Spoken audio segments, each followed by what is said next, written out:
Hello everybody, it's TannerFishies here, back again with a new Ninjago video here on the channel. In today's video we are going to be discussing and kind of giving a little bit of criticism towards the Ninjago Legacy Reimagined short, Golden Hour. Now this short in particular has been the subject of a lot of debate in the Ninjago community as of recent. A lot of people really enjoy this short, and in fact a large majority of the, talk that I've seen regarding this short is actually quite positive. However, myself and many other people do have a little bit of criticism towards this short, and that's totally okay. If you guys have seen some of my other videos, you would know that this short is probably my favorite of the Ninjago Legacy Reimagined series. I really enjoyed this short. I loved how it kind of touched on the events between seasons 7 and 8. If you want to hear my thoughts on that, I would recommend checking out my review.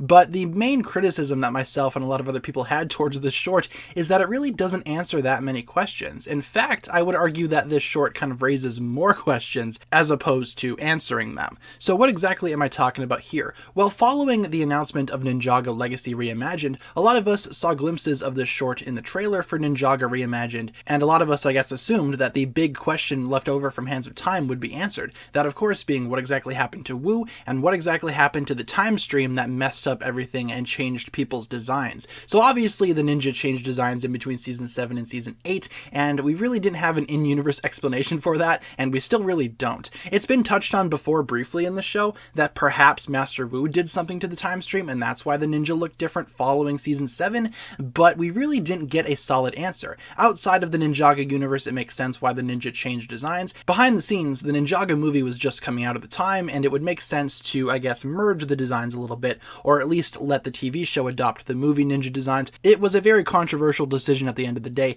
but the big takeaway from all of these announcements was that Master Wu had messed up something in the time stream, and that's why the ninja look a little different. A lot of us were expecting that to be answered within the short Golden Hour, and while it did kind of answer the question what exactly happened to Wu, it didn't really answer the question of what happened to the ninja. We got to see Master Wu fight the Time Twins throughout time periods of Ninjago's history, and we got to see him rapidly de-age throughout these events as well. Achronix and Crux were stuck in the Iron Doom, presumably frozen in time forever. It's not super clear what exactly happened to them, but I think it would make a lot of sense to suggest that they were just simply frozen in time, as Master Wu kind of drifted away as a baby throughout the vortex, and he eventually got dropped off at some point in the future, hence why he was in Season 8 as a baby. Now, like I said, the big question that a lot of us wanted an answer to was what exactly happened to the ninja? Why do they suddenly look different after Season 7? Obviously, it had to do with something with the time stream, but a lot of us, wished that Golden Hour would have explicitly shown us this. Another big criticism with the entire Ninjago Reimagined series was that Cole and Lloyd are hardly in these shorts.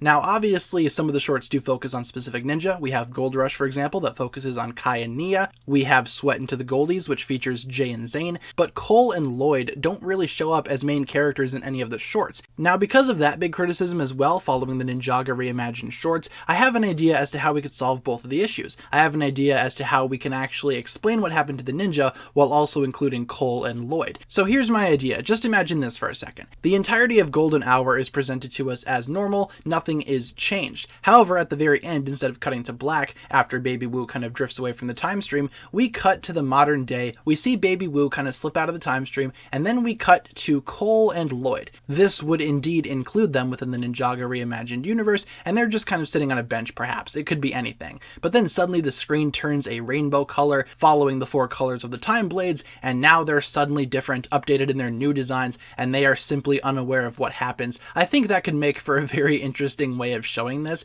It could show that Master Wu might not have intentionally messed up the timelines, but he did in a way. Now, exactly what he would have done to mess things up, I don't know. Could be really anything, but I feel like showing that or something like that at the end of Golden Hour would have definitely made a lot of Ninjago fans even happier. I feel like for the most part, a lot of Ninjago fans were very much okay with what Golden Hour showcased. I know I personally was. I love Golden Hour as it is. I wouldn't really change anything about it, but to not answer that question when you had an opportunity to just seems a little weird in my opinion. Now, of course, we could always get an answer to this in the future. We do know that Ninjago is currently trying to get more ideas from fans that they could potentially turn into, new or upcoming Ninjago shorts. Not super clear what exactly that project is all about, but we do know that Ninjago is seeking out more questions from fans, or at least more ideas from fans as to how to answer questions of Ninjago's lore. So I feel like this could be answered in the future, but I feel like it definitely could have been answered within Golden Hour itself. That's basically what I would propose for an idea for this. I feel like Golden Hour definitely had the opportunity to address this, but chose not to, and that's totally okay. Like I I said, there are more opportunities down the road, hopefully,